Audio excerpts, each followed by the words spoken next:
காஞ்சிபுரம் மாவட்டம் ஏகனாபுரம் கிராம சபை கூட்டத்தில் பரந்தூர் பசுமை வெளி விமான நிலையத்திற்கு எதிராக 10வது முறையாக தீர்மானம் நிறைவேற்றப்பட்டது.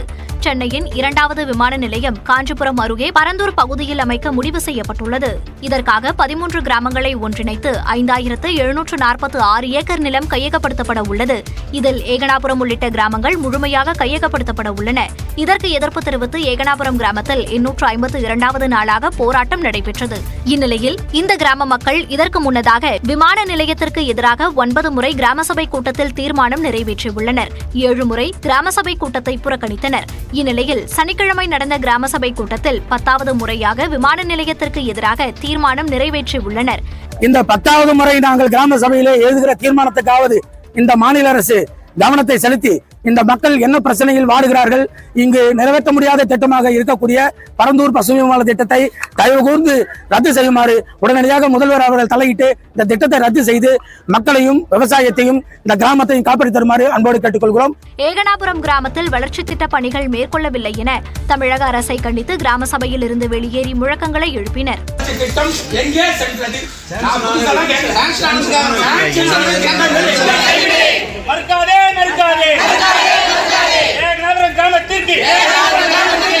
சபை நடத்துவதை கிராமத்திற்கு கட்டிடம் கொடுத்து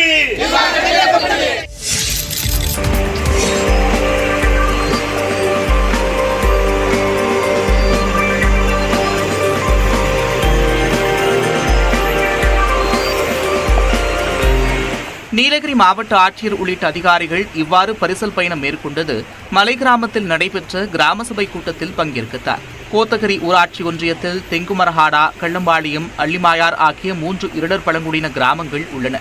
இங்கு வசிக்கும் மக்கள் அவசர தேவைக்கும் பணி நிமித்தமாகவும் மாயார் ஆற்றை கடந்து சென்று வருகின்றனர். இந்நிலையில் தெங்குமரஹாடா கிராமத்தில் நடைபெற்ற கிராம சபை கூட்டத்தில் மாவட்ட ஆட்சியர் லட்சுமி பவ்யா தலைமையில் அதிகாரிகள் கலந்து கொண்டனர். முன்னதாக பரிசல் மூலமாக மாயார் ஆற்றில் அவர்கள் பயணித்தனர். கிராமத்தில் பழங்குடியின மக்களிடம் குறைகளை கேட்டறிந்து மனுக்களையும் பெற்றுக் கொண்டனர். அவர்களுக்கு நலத்திட்ட உதவிகளையும் வழங்கினர். திருமதி தனலட்சுமி வாங்க, திருமதி சுப்பம்மாள், திருமதி தீபா வாங்க.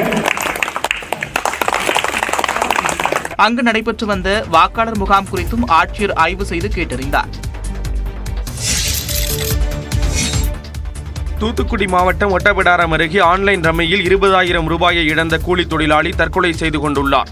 ஒட்டப்பிடாரம் சிலோன் காலனி பகுதியைச் சேர்ந்த அருண்குமாருக்கு திருமணமாகி 2 குழந்தைகள் உள்ளனர். இந்நிலையில் வேலைக்கு செல்லாமல் ஆன்லைன் ரம்மி விளையாட்டில் அருண்குமார் ஈடுபட்டு வந்துள்ளார். ஒரே நாளில் 20,000 ரூபாயை இழந்ததால் மன உளைச்சலில் இருந்த அருண்குமார் வீட்டில் மனைவி மற்றும் குழந்தைகள் உறங்கிய பிறகு தூக்கிட்டு தற்கொலைக்கு முயன்றுள்ளார். குடும்பத்தினர் அவரை மீட்டு மருத்துவமனைக்கு கொண்டு சென்ற நிலையில் அவர் ஏற்கனவே இறந்துவிட்டதாக மருத்துவர்கள் கூறியுள்ளனர். காவல்துறையினர் வழக்கு பதிவு செய்து விசாரணை நடத்தி வருகின்றனர்.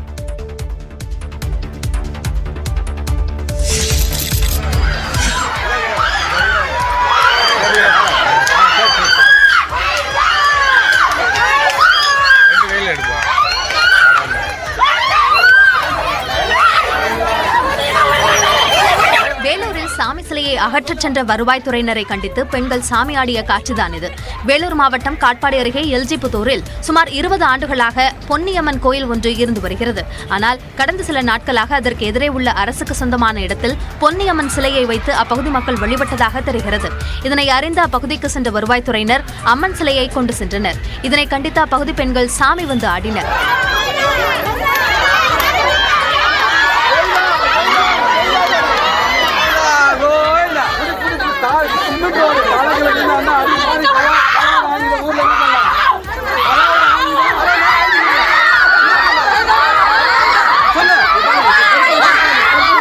தனிநபருக்கு ஆதரவாக வருவாய்த்துறை மற்றும் காவல்துறை செயல்படுவதாக அப்பகுதி மக்கள் குற்றம் சாட்டியுள்ளனர். பொதுமக்களின் இந்த போராட்டத்தால் அப்பகுதியில் சிறிது நேரம் பதற்றமான சூழல் நிலவியது.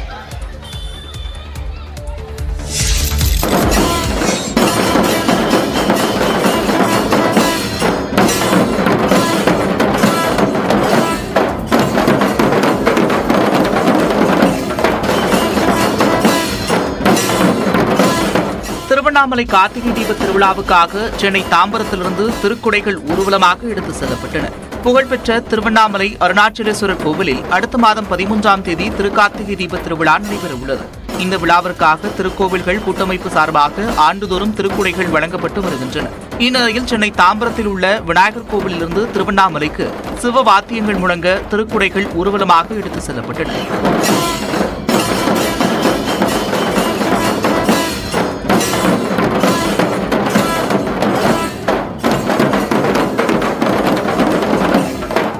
இந்த திருக்குடைகள் திருவண்ணாமலை அருணாச்சலேஸ்வரர் கோவில் நிர்வாக அதிகாரிகளிடம் இன்று ஒப்படைக்கப்பட உள்ளன.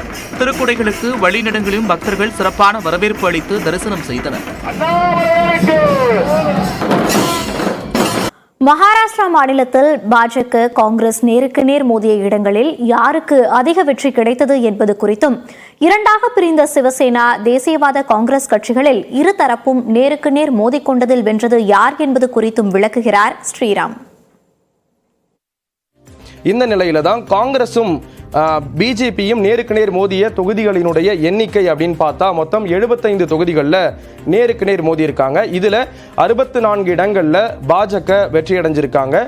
இந்தியா கூட்டணி தரப்புல போட்டியிட்ட காங்கிரஸ் கட்சி வெறும் 11 இடங்கள்ல மட்டும்தான் வெற்றியை பிடிச்சிருக்கிறத பார்க்க முடியுது. இது மட்டுமல்லாம உத்தவ் தாக்கரே தலைமையிலான சிவசேனா கட்சி, ஏக்நாத் ஷிண்டே தலைமையிலான சிவசேனா கட்சியை பொறுத்தளவில் எத்தனை தொகுதிகளில் அவங்க போட்டியிட்டாங்க அப்படிங்கிறத பார்க்கும் பொழுது நேருக்கு நேர் போட்டியிட்ட தொகுதிகளோட எண்ணிக்கை, அதில் மக்கள் யார் ஆதரவு தெரிவிச்சிருக்காங்க அப்படிங்கிறத பார்க்கும் பொழுது மொத்தம் 51 தொகுதிகளில் அவங்க நேருக்கு நேர் போட்டிட்டு இருக்காங்க. இதில் ஏக்நாத் ஷிண்டே தலைமையிலான சிவசேனா கட்சிக்கு கிட்டத்தட்ட 36 இடங்கள் கிடைச்சிருக்கு. உத்தவ் தாக்கரே தலைமையிலான சிவசேனா கட்சிக்கு வெறும் 15 இடங்கள் மட்டும்தான் கிடைச்சிருக்கிறத பார்க்க முடியுது. கடந்த 5 மாதங்களுக்கு முன்பு நடந்த மக்களவை தேர்தலில் ஏக்நாத் ஷிண்டே தரப்புக்கு 7 மக்களவை இடங்கள் மட்டும்தான் கிடைச்சிருந்தது. அதே உத்தவ் தாக்கரே தரப்புக்கு மொத்தம் 9 இடங்கள் கிடைச்சிருந்ததை பார்க்க முடிஞ்சது. ஏற்கனவே கட்சியையும் கட்சியினுடைய சின்னத்தையும் ஏக்நாத் ஷிண்டே தரப்பு கைப்பற்றி இருக்கக்கூடிய ஒரு சூழல்ல இந்த தேர்தலில் மக்களினுடைய ஆதரவையும் பெற்று உத்தவ் தாக்கரேவை அவர் தோல்வி முகத்தை காண வச்சிருக்காரு அப்படிங்கிறது ஒரு முக்கியமான விஷயமா பார்க்கப்படுது. இந்த நிலையில தான் தேசியவாத காங்கிரஸ் கட்சியை பொறுத்த அளவில் சரத்பவார் தரப்பும் சரி, அஜித் பவார் தரப்பும் சரி நேருக்கு நேர் எத்தனை தொகுதிகளில் மோதினாங்க அப்படின்னு பார்த்தா 37 தொகுதிகளில் நேருக்கு நேர் மோதி இருக்காங்க. இதில் அஜித் பவார் தலைமையிலான அந்த தேசியவாத காங்கிரஸ் கட்சி 28 இடங்களில் வெற்றி அடைஞ்சிருக்காங்க. சரத்பவார் தலைமையிலான தேசியவாத காங்கிரஸ் கட்சி வெறும் 7 இடங்களில் தான் வெற்றி அடைஞ்சிருக்காங்க அப்படிங்கிறத பார்க்க முடியுது. தனது விவாகரத்து குறித்து சமூக வலைதளங்களில் வெளியிடப்பட்டுள்ள வீடியோக்கள், கட்டுரைகளை நீக்க வலியுறுத்தி இசையமைப்பாளர் ஏ.ஆர். ரஹ்மான் சார்பில் யூடியூபர்களுக்கு நோட்டீஸ் அனுப்பப்பட்டுள்ளது. ஏ.ஆர். ரஹ்மான், சாய்ரா பானு தம்பதியர் தங்கள் 29 ஆண்டுகால திருமண வாழ்க்கையை முடித்துக் கொண்டு பிரிவதாக அண்மையில் அறிவித்தனர். கணவர் ஏ.ஆர். ரஹ்மானை சாய்ரா பானு பிரியும் முடிவு அவரது வழக்கறிஞர் மூலம் அறிக்கையாக வெளியானது. இதனை எக்ஸ்ல பதிவு மூலம் ஏ.ஆர். ரஹ்மான் உறுதிப்படுத்தினார். இந்நிலையில் இந்த விவகாரம் குறித்து வெளியிடப்பட்ட வீடியோக்களை உடனடியாக நீக்க வேண்டும் என்று ஏ.ஆர். ரஹ்மான் சார்பில் வழக்கறிஞர் நர்மதா சம்பத் சம்பந்தப்பட்ட சமூக வலைதளங்களுக்கும் யூடியூபர்களுக்கும் நோட்டீஸ் அனுப்பியுள்ளார். அந்த நோட்டீஸில் பல்வேறு சமூக வலைதளங்களில் ஏ.ஆர். ரஹ்மான் மீது அவதூறு பரப்பும் வகையில் வீடியோக்கள் வெளியிடப்பட்டிருப்பதாகவும் உண்மைக்கு புறம்பான தகவல்களுடன் கட்டுரைகள் எழுதப்பட்டிருப்பதாகவும் தெரிவிக்கப்பட்டுள்ளது. இந்த அவதூறு வீடியோக்கள், கட்டுரைகளை உடனடியாக நீக்காவிட்டால் 2 ஆண்டுகள் வரை சிறை தண்டனை விதிக்க வகை செய்யும் சட்டப்பிரிவுகளின் கீழ் அவதூறு வழக்கு தாக்கல் செய்யப்படும் என்றும் எச்சரிக்கை விடுக்கப்பட்டுள்ளது.